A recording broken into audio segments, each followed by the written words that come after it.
Richard Southern joins us with some of the day's top business stories. We know rising grocery costs are having a major impact on our wallets, Richard, but our health could also be affected.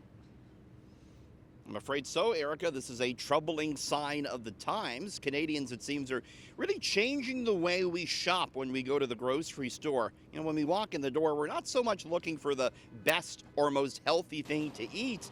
Instead, we're simply looking for the cheapest.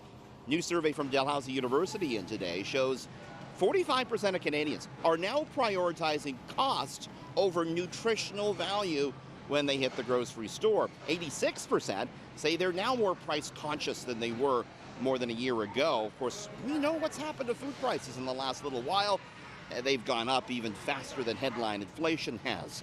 3 in 5 Canadians say they're actually worried about compromising on nutrition in order to try and fill their bellies, and 52% say they've explored ways to cut back on food costs, like using so-called food rescue apps. Those are ones that connect you with restaurants who are about to throw away food.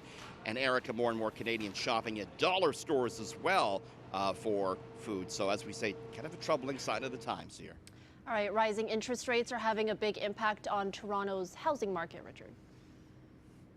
We got the September housing numbers in today, and housing sales are down, both on a year-on-year and month-on-month basis. Sales sliding 7.1% year-on-year in September, with sales of semi-detached and townhomes being the most affected here. Home sales down 12.1% month-over-month, but surprise, surprise to no one, the prices are still rising. The average cost of a home in Toronto now $1,119,000, up 3.4% month over month, up 3% over September a year ago. A downtrend in sales, experts say, likely the impact of higher borrowing costs and higher inflation. Erica, the Toronto housing market, still a turbulent one here as we wait to see what the Bank of Canada does next at the end of the month. All right, and finally, WestJet continues to cut flights to Eastern Canada, and this latest one impacts travelers here in Toronto.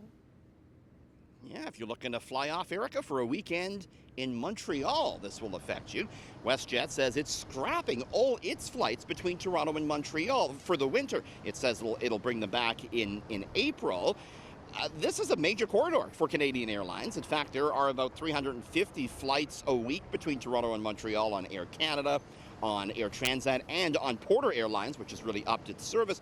WestJet, though, is doing away with the flights as it focuses more on Western Canada. It announced earlier this week that it's not going to compete with Air Canada in the East Coast. It's going to focus more on its Calgary operations. Air Canada, looking to fill the void, it is bulking up on its Eastern Canada operations. Erica, we'll see how it affects prices, because you do tend to see some pricey fares in the Toronto-Ottawa, Toronto-Montreal corridor. So yeah, keep it's a big one.